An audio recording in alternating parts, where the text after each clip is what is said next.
like so. We then put a depleted one in the middle, and it will begin to heat up all the reactors. It's very expensive because it does require 5 reactors and even more of the stuff what we crafted earlier, but it is very useful.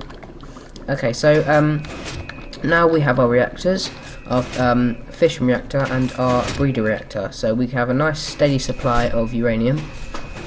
Only problem is now, what can we do now? Because eventually we will run out of uranium. There must be a better way. Well, there is, and it is this crazy ass contraption right here. And I've just forgotten that you need how to craft a turbine. My apologies. You need to craft 9 reactor turbines with 1 motor and 4 bronze plates. And what you do is you click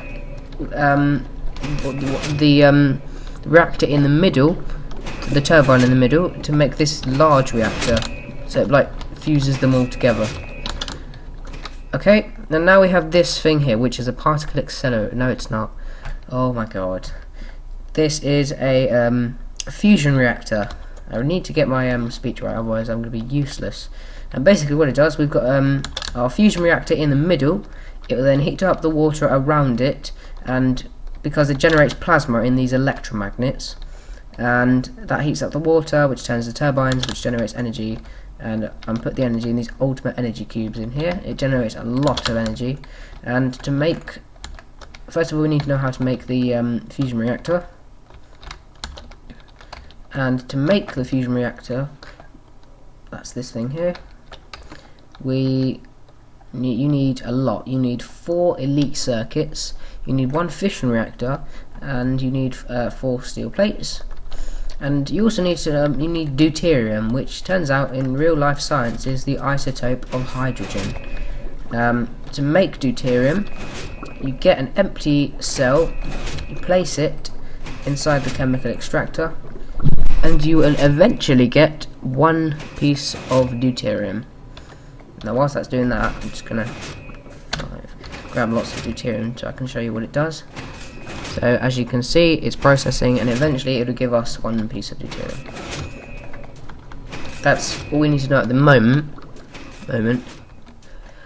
So if we come down here, you might want to, this would be the most efficient way. So if you want the giant fan like mine on top to generate as much power as possible, you can go underneath it, and then you can put it inside. As you can see, there's a bit of text that says no deuterium coming off the reactor. If we right click it, it will take all the deuterium in our hand and begin to generate plasma, which turns out to be nether portal blocks, but you can hear it heating up,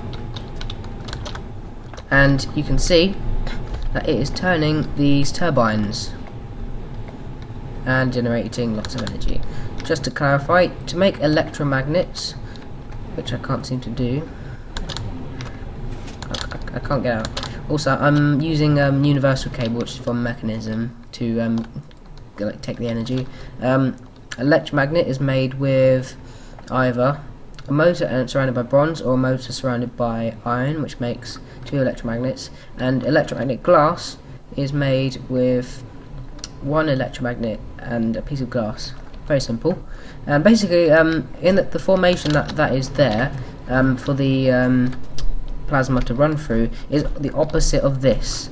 It is so electromagnets on the side, for example, and then we have glass underneath, and we have glass on top as well, and it's perfectly enclosed, as you can see. Stone brick's an appropriate material because well, it looks good as well. And as you can see, there's a nice hollow space. So it's the opposite of the next thing right here. Now this thing is very useful for making really big explosives, basically. This thing is a particle accelerator. It makes antimatter, which in real life science, using electromagnets, as you can see here, it throws particles around really fast, faster than the speed of light, and eventually it will smash them together to make antimatter, which I don't seem to have any of.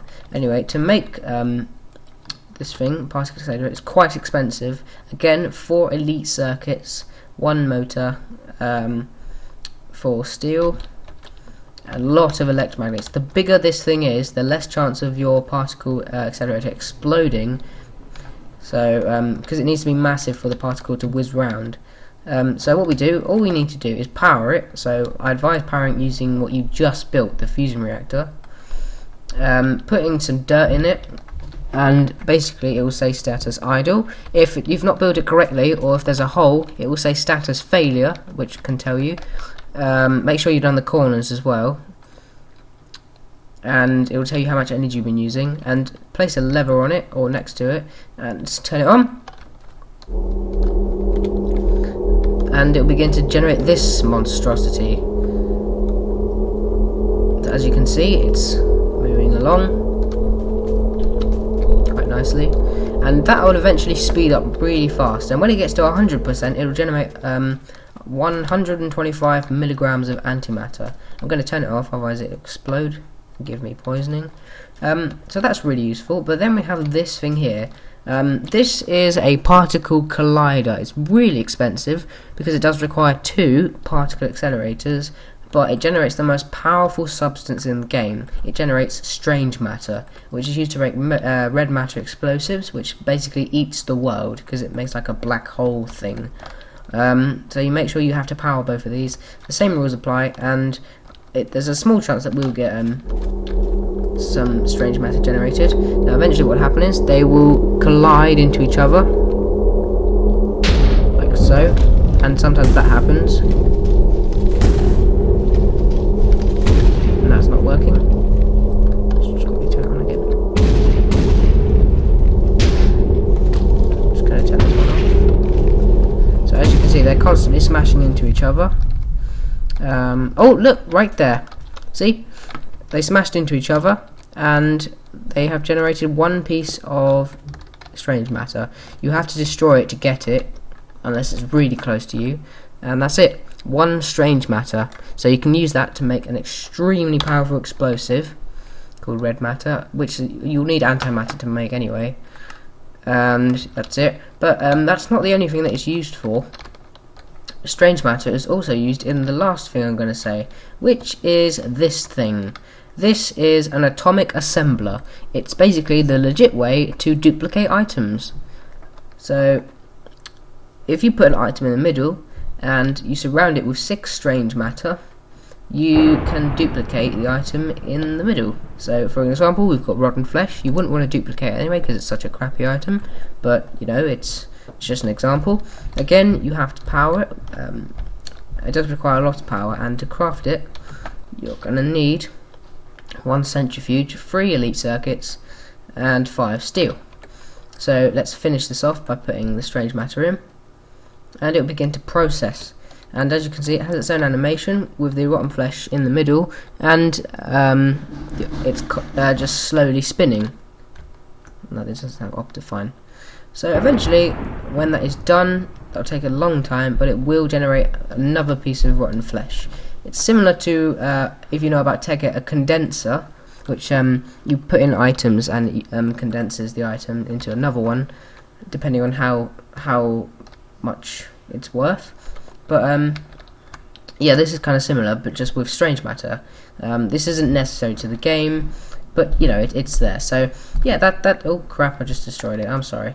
So that's the atomic assembler, and that is pretty much everything you need to know about this.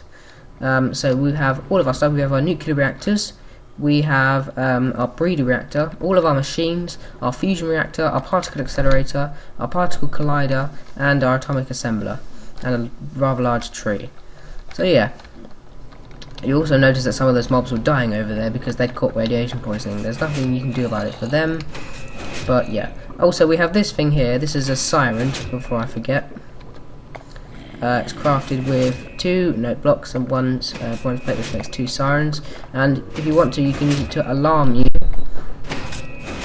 when the temperature gets too high. And if you turn it on, it makes this noise. It's kind of annoying, but you know, it's there. So yeah, thanks for watching, everyone. Hope you enjoyed. Bye.